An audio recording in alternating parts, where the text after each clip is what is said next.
There are a lot of people looking at this first-seeded Cleveland Cavaliers team and giving them a 0% chance at winning the NBA championship, but I disagree. This is a Cavs team that has dominated all season long, showing that they have the grit, the passion, and the talent to win and rise to the occasion when they need to. I must say though, the people that are doubting this are not insane. If this Cavs team wants to win it all for the first time since 2016, they're going to have to inevitably go through the reigning champion Boston Celtics, which is one of the best teams we have seen in NBA history. So why do I believe they can do it? There are 3 reasons I believe this Cavs team can be the last team standing in June, hoisting the trophy over their heads. So if you want to hear why I believe this could be the team to do it, here you go. The first reason why I believe the Cleveland Cavaliers can win the NBA championship is because of Darius Garland and his high IQ offensive orchestration. Now, Darius Garland is receiving a lot of praise and credit for the success of the Cleveland Cavaliers this season, but that was far from the case last season, as he did miss a lot of time with that jaw issue that he had where it was wired shut for a minute there, and he ended up losing a lot of weight because he wasn't able to really eat because of the jaw issue, and you can imagine this affected his basketball play. A lot of people started to doubt if he was the Garland we used to see and if he still had that same potential, and even someone like me wasn't super familiar with how good he was because of those complications he had. The point guard has taken every opportunity this season under a new coaching staff and with his teammates to really show us what he has, and the way he orchestrates this offense allows for everyone to get easy buckets, has allowed for someone like Donovan Mitchell to play more off the ball, and it's really seamless the way he plays basketball. I think he's one of the best playmakers in the NBA today and one of the smartest players as well. And he does most of his work actually in the pick and roll, which Cleveland features a ton of in their offense. The first reason Garland is able to be so effective in the pick and roll is because of his ball handling ability. And when you see how well he can handle the rock, you really look at 2 reasons. The first is how quickly he's able to move with the ball in his hands. Teams have difficulty keeping up, reacting when you're one-on-one with him. His twitch is really good. He knows how to slow down and speed it up very quickly. And he knows, again, very high IQ. He knows where he wants to go, and he can always get there with his ball handling ability.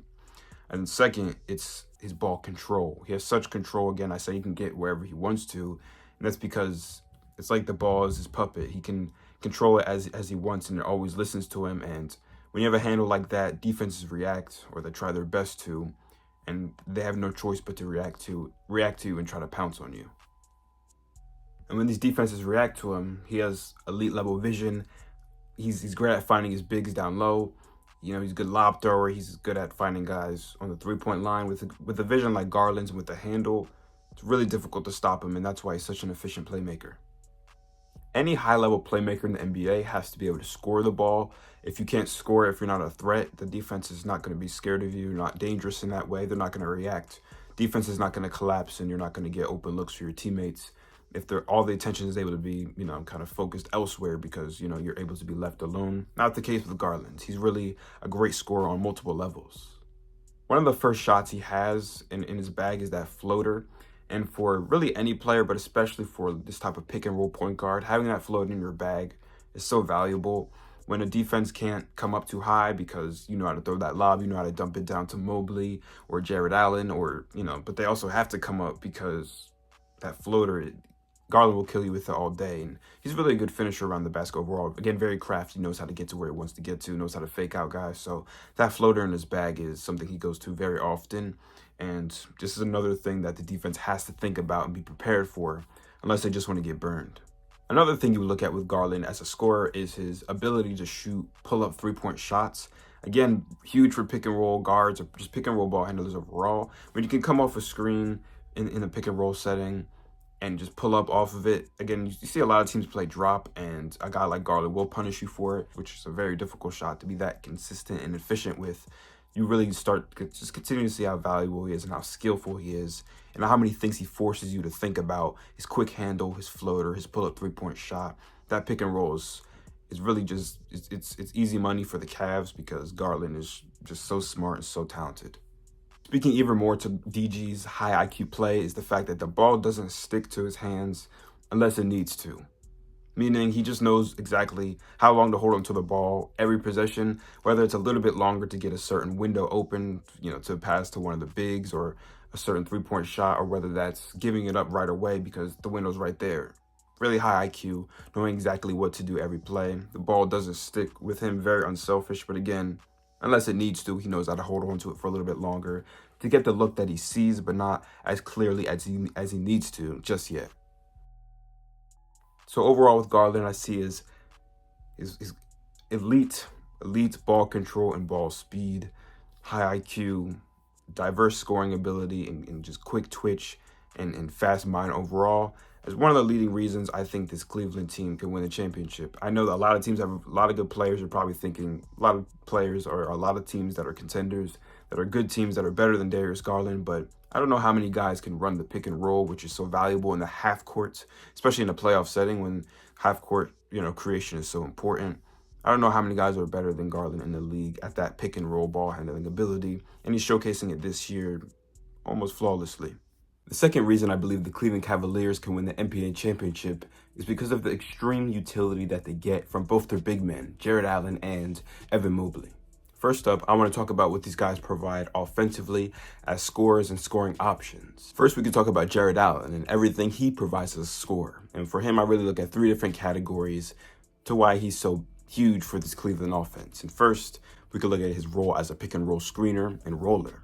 We were just talking about Garland and everything he provides as a pick and roll ball handler, which is a ton. And it's most frequently him and Garland connecting in the PNR. The word for Allen in the PNR is really reliance when it comes to how good his hands are and how valuable and reliable he is in that sense, but also he led the league in field goal percentage. Jarrett Allen's shot near the rim, which is where they all really come from, is maybe the most surefire thing in the league right now. Again, he shot 70% from the field, which led the league this season. When you see Garland and Allen running that pick and roll, you can pretty much put two up on the board for Allen.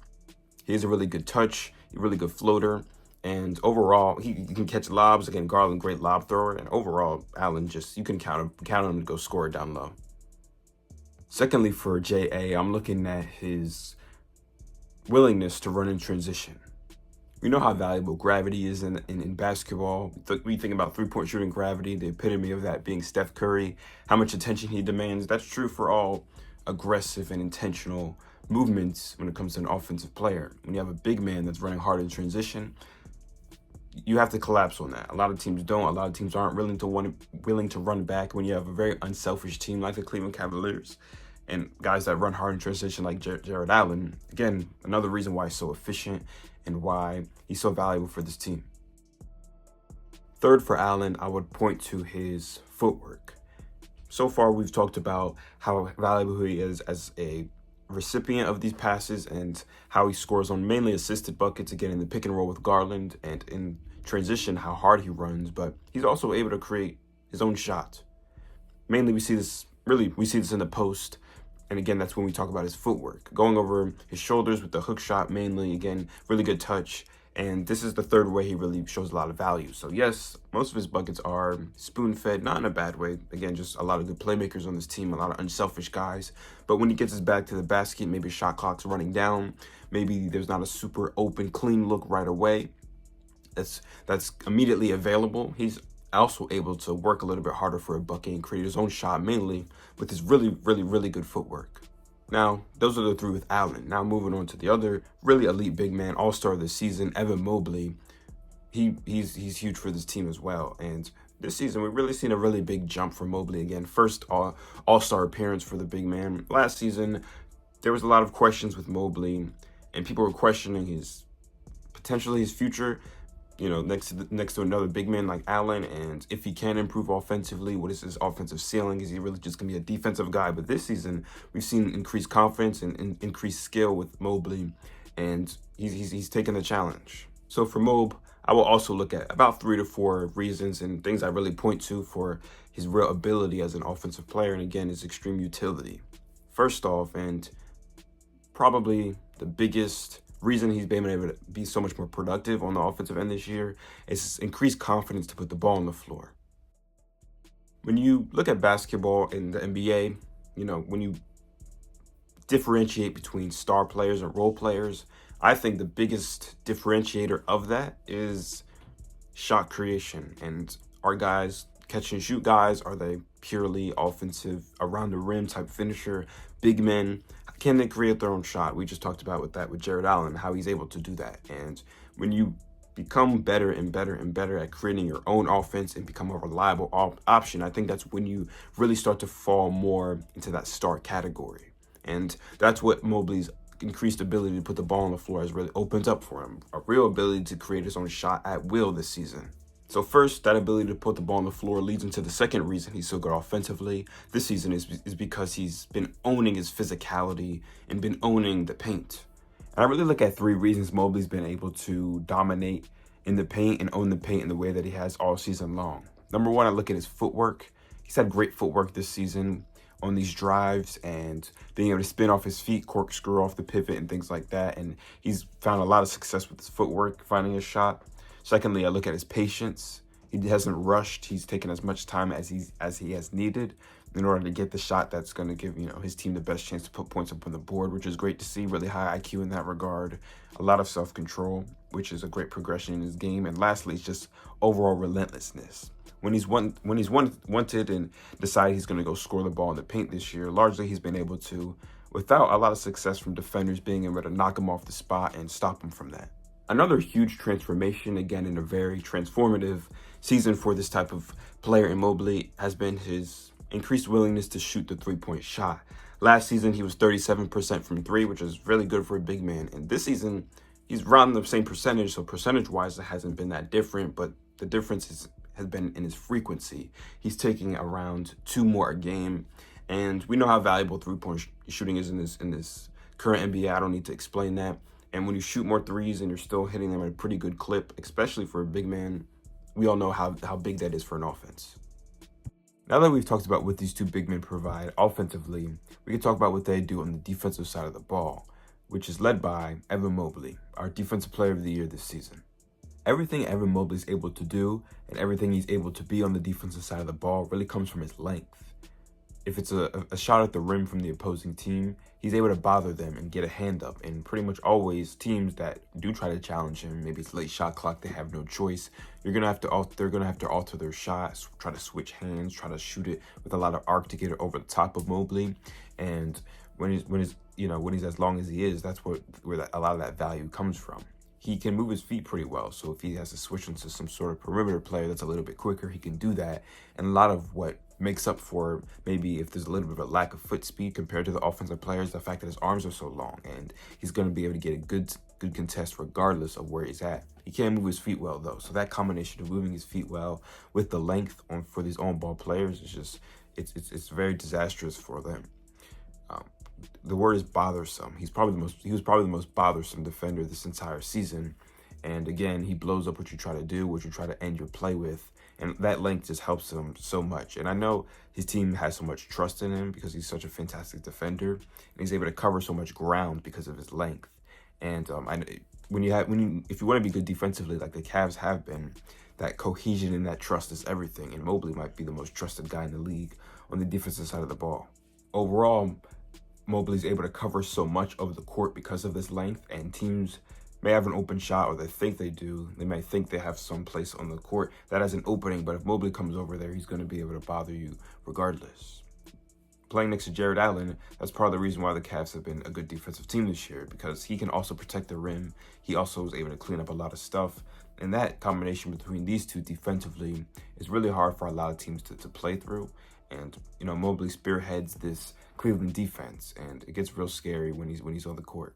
The third and final reason I believe this Cleveland Cavaliers team can win the NBA championship, I have depth, chemistry, and overall team cohesion.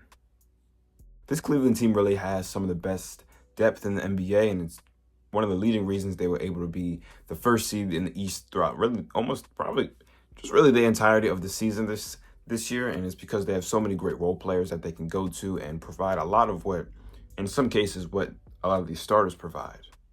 When I think of that, I think mostly Ty Jerome, their backup point guard, who I think in a lot of ways is pretty similar to Darius Garland, the starting point guard. First, I think that's because they both share an extreme ability, as we talked about with Garland, really good dribble drive, really great ability to get into the paint.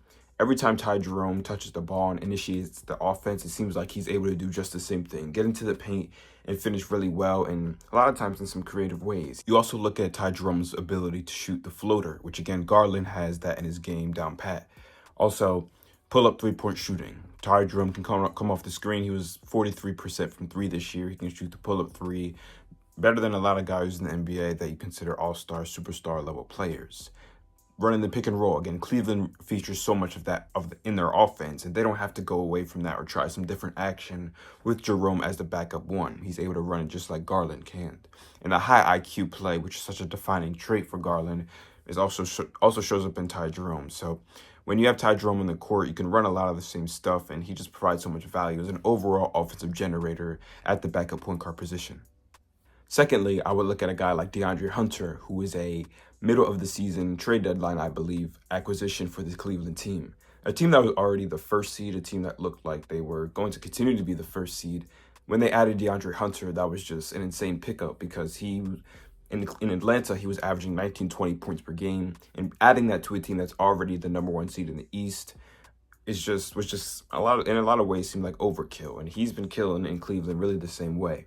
Insane shot maker he is. He's able to shoot the three. He's able to put the ball on the floor and get to his spots at times as a mid-range shooter, as well as being able to drive into the paint too. So he's really a three-level scorer, DeAndre Hunter. And having a guy like that off your bench and mixed in with the rest of this Cleveland offense, who really seems like they know who they are, having a guy like Hunter that can go in and come in and get buckets really consistently and very efficiently and not take a lot of time to do so is, again, just very dangerous to have. Third, we look at someone like Rxkz, who in Miami was a catch-and-shoot guy and is really the same guy in Cleveland, but he has an underrated ability to get to the basket too. I think a lot of this we see off the ball with someone like Garland, who again has such great vision and awareness and IQ as an offensive generator. Rxkz being there as a three-point shooter, again, is great, but he's also very smart when it comes to cutting to the basket at the right time and being an energy guy overall. So Rxkz is also an insane piece for this Cleveland team.